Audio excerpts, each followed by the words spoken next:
Hey guys, it's Clary and today I'll be showing you how to join an Enshrouded server.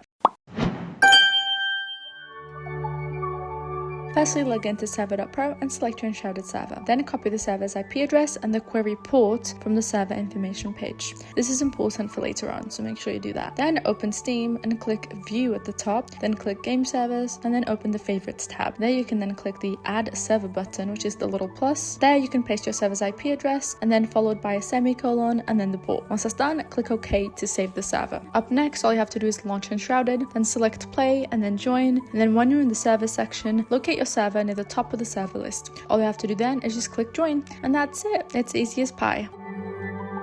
Thank you so much for watching. I hope you enjoyed this video. If you want to play more multiplayer games with your friends, you can go ahead and check out Server.pro.